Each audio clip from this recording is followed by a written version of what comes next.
बिस्मिल्लाहिर्रहमानिर्रहीम। लाखों करोड़ों दुरूदो सलाम मोहम्मद मुस्तफ़ा सल्लल्लाहु अलैहि वसल्लम और आले मोहम्मद पर। मैं हूं उमर दराज गोंदल। जो बड़ी खबर इस वक्त है वो एक साफ इनकार की है। कोशिश बहुत की गई, पाकिस्तान का मीडिया जो कुछ करता है अपनी तरफ से वो तमाम बातें जो हकीकत से बिल्कुल बरक्स होती हैं, उससे मुख्तलिफ होती हैं, वो आप सब तक पहुंचाने की कोशिश करता है और हकाइक से आपको दूसरी तरफ ले जाने की कोशिश की जाती है। बिल्कुल एक ऐसी ही सूरत हाल हमने देखी कि पिछले चंद दिन हमने इंडिया के अंदर बहुत बड़ा एक मजमा गैदरिंग देखी। तमाम जो बड़े ममालिक हैं उनके सरबराहान वहां पे मौजूद थे। इस दौरान एक डेवलपमेंट पाकिस्तान के अंदर की गई और कहा गया कि यहां पे जो सऊदी अरब के वली अहद हैं शहजादा मोहम्मद बिन सलमान, वो पाकिस्तान आएंगे और चंद घंटे यहां पे गुजारेंगे। अब मैं आपको बताना यह चाहता हूं कि ये मोहम्मद बिन सलमान वही है जो एक जमाने में पाकिस्तान आए थे और कहते थे कि आप मुझे सऊदी अरब के अंदर पाकिस्तान का सफीर समझे, जो इमरान खान को अपना बड़ा भाई कहते थे। और हम किस नहज के ऊपर पहुंच गए हैं कि हमारे जो साबिक वजीर आजम शहबाज शरीफ और बहुत सारी क़यादत जिसमें आर्मी चीफ भी शामिल है, ये सब लोग वहां पे गए, बहुत कुछ हुआ, लेकिन सऊदी अरब से कितने अरब डॉलर आए हैं वो हम बहुत अच्छे से जानते हैं। मैं आपके सामने एक सूरत हाल का आपके सामने रखना चाहता हूं। वो क्या है? वो ये है कि चूंकि कहा गया कि सऊदी अरब से इतने पैसे आ रहे हैं, आज वुसअतुल्ला खान साहब ने एक मजमून लिखा BBC उर्दू के अंदर, मैं उसमें से कुछ जुमले आपसे शेयर करना चाहता हूं। उन्होंने कहा कि हमारी आला तरीन क़यादत ने यकीन दिलाया है कि अगले 3 से 5 बरस में बरादर खलीजी ममालिक से 75 अरब से 100 अरब डॉलर की सरमायाकारी पाकिस्तान आने वाली है। आगे उन्होंने सवाल उठाया कि क्या यह बात बरादर खलीजी ममालिक को भी पता है? अब यह बहुत बड़ी बात है कि हम दावे कर रहे हैं, क्या उनको पता है? अच्छा, अब इस सारी सूरत हाल में कहा यह गया कि क्या वो पाकिस्तान आ रहे हैं, खुद ऐलान करेंगे? उनका देखें सब सूरत हाल तब्दील। चूंकि लोगों का ख्याल है कि इमरान खान चूंकि सबसे ज्यादा मैशत के ऊपर बात करते हैं, तो हम इमरान खान को मैशत ठीक करके दिखाएंगे। हालांकि मैशत ठीक होनी चाहिए, यह हम सबका मसला है, ये मैं भी चाहता हूं, आप भी चाहते हैं, हम सब चाहते हैं। लेकिन हमने बड़ी कोशिश की, हमने बड़ी लॉबिंग की है, लेकिन पाकिस्तान की शानदार खारजा पॉलिसी का आपको अंदाजा होना चाहिए कि मोहम्मद बिन सलमान जो पाकिस्तान के बहुत करीबी दोस्त हैं, जो अपने आप को पाकिस्तान का सफीर कहते थे, वो जनाब अली अब भारत से वापस जा चुके हैं। लेकिन वो जो चंद घंटों का पाकिस्तान में कयाम था वो मुमकिन नहीं हो पाया, जिसको दूसरे लफ्जों में आप इनकार ही कहेंगे।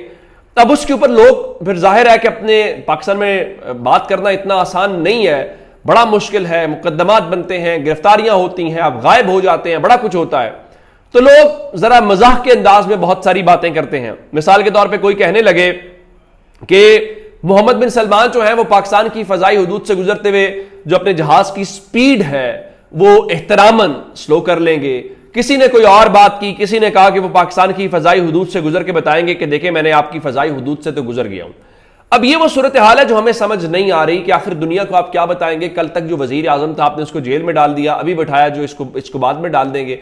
तो ये हो नहीं सकता ना कि दुनिया आपके ऊपर, क्योंकि आज भी मुख्तलिफ अखबारात ने यह लिखा कि सऊदी अरब को कुछ तहफ़्फ़ुज़ात हैं, जो पाकिस्तान के अंदर सिस्टम है उसको लेकर, सिस्टम से मुराद यह है ब्यूरोक्रेसी कैसे काम करती है, और बहुत ज़रा जो गैर यकीनी की सूरत हाल है। लेकिन हम उसके लिए किसी भी तौर पर तैयार दिखाई नहीं देते। और हम क्या कर रहे हैं? हम एक दूसरे के पत्ते साफ कर रहे हैं। और इस्लामाबाद में जो तब्दीली के झक्कड़ है वो चलाने से पहले आपको खबर देना चाहता हूं, इस तौर गिलगित के इलेक्शन को 24 घंटे से ज्यादा का वक्त हो चुका है, लेकिन अभी तक लोग वहां पे RO ऑफिस के बाहर रात के अंधेरे के अंदर भी धरना लेके बैठे। और मुतालबा क्या कर रहे हैं?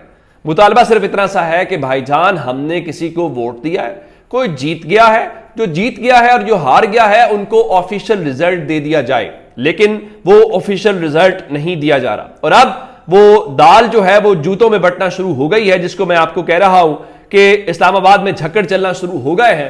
चूंकि पीपल्स पार्टी ने आज कह दिया है कि हमारे कुछ इत्तेहादी और कुछ सियासी जमातें जो हैं वो इमरान खान के ज़ाहिर डर से इलेक्शन से भाग रही हैं। तो जावेद लतीफ कह रहे थे कि बिलावल भुट्टो सुबह इलेक्शन की तारीख दिलवा दें तो मुस्लिम लीग नून सबसे पहले उनके गले में बाहें डालकर कहेगी कि हम इलेक्शन के लिए तैयार है। वैसे ये भी बहुत ही मुस्लिम लीग नून वाले भी कमाल करते हैं। अगर सिकंदर सुल्तान राजा आपके कहने के ऊपर भी इलेक्शन की तारीख नहीं दे रहे या नहीं दे पा रहे, तो फिर बिलावल से तो शिकवा ना करें। ये तो कम से कम आपके एक उस तरफ देखने की देर है। सिकंदर सुल्तान राजा साहब देर नहीं लगाएंगे और वो मुस्लिम लीग नून की इस ख्वाहिश का एहतराम करेंगे। और इस वक्त इलेक्शन को डिले करने वाले, इलेक्शन को ताखीर का शिकार करने वाली जो सबसे बड़ी जमात, बड़ी ताकत है, वो मुस्लिम लीग नून हमें दिखाई देती है। अच्छा, एक और बात जो इमरान खान बार बार कहते थे जनरल बाजवा के मुतालिक भी, कि वो नहीं जाना चाहते। उन्होंने कहा कि एक्सटेंशन के हवाले से बहुत सारी बातें हुई, तो अब खुद वो इसकी तस्दीक करना शुरू हो गए हैं। जावेद लतीफ ने कहा जी नवंबर 2022 में पीपल्स पार्टी समेत इत्तेहादी जमातें और नून लीग के कई रहनुमा एक्सटेंशन के लिए तैयार हो गए थे, जनरल बाजवा को एक्सटेंशन देने के लिए, मगर नवाज शरीफ ने कहा कि कोई तोसी नहीं होगी, जो सीनियर है उसे आर्मी चीफ लगाया जाएगा। अच्छा, मुस्लिम लीग नून भी अपनी तरफ से, अब ना भाई अगर आप एक्सटेंशन के इतने ही खिलाफ थे तो आपने जनरल बाजवा को पहले एक्सटेंशन देते हुए वोट क्यों दिया था? तो आप इस तरह से इस पतली गली से नहीं निकल सकते। और फिर एक और बात जरा आपको इसके ऊपर वो हंसी भी आएगी, मुस्लिम लीग नून के रहनुमा जावेद लतीफ कहते हैं कि हम पीपल्स पार्टी के साथ कभी इत्तेहादी नहीं रहे, कौमी हुकूमत में उनके साथ थे।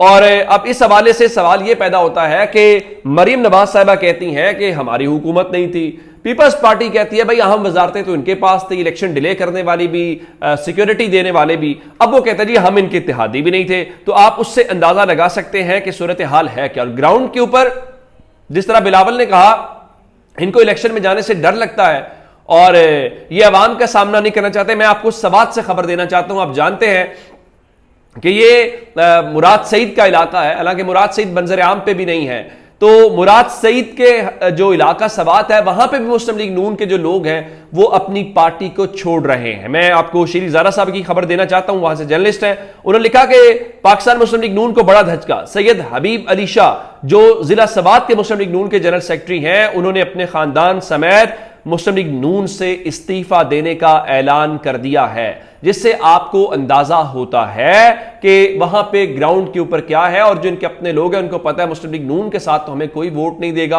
हां मुस्लिम लीग नून को छोड़ दें तो मुमकिन है कि हमें कोई वोट मिल जाए।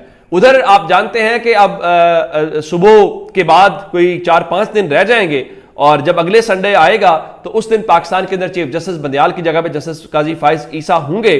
तो जस्टिस काजी फाइज ईसा के से पहले मैं आपको बताना यह चाहता हूं कि कल पाकिस्तान के अंदर नए अदालती साल का आगाज हो रहा है और कल 11 सितंबर को कमरा अदालत नंबर 1 के अंदर एक फुल कोर्ट रेफरेंस होगा, जहां पे एक तवील अरसे के बाद पाकिस्तान की सुप्रीम कोर्ट के तमाम जो जज साहिबान हैं वो वहां पे होंगे। अब असल खबर क्या है? असल खबर यह है कि क्या जस्टिस काजी फाइज ईसा इसके अंदर शरीक होंगे।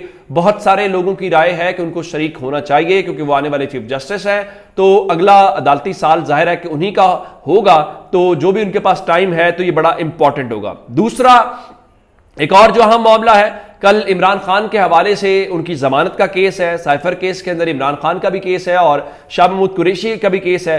ऑफिशियल सीक्रेट एक्ट के जो खुसूसी जज हैं अबुल असनाद जुल्करनैन, अब देखना यह है कि क्या कल वो मौजूद होते हैं, क्योंकि पिछले चंद दिनों में वो अदालत में वो वकला तो होते थे लेकिन जज साहब जो है वो मंजूर वहां पर मौजूद नहीं होते थे। और क्या इमरान खान की कल साइफर केस के अंदर जो है वो जमानत होती है, क्योंकि काफी दिनों से मामला लटकता हुआ दिखाई दे रहा है, या अगर जमानत होती भी है तो फिर जाहिर है कोई और मुकदमा जो है उसको तैयार करने की कोशिश की जाएगी।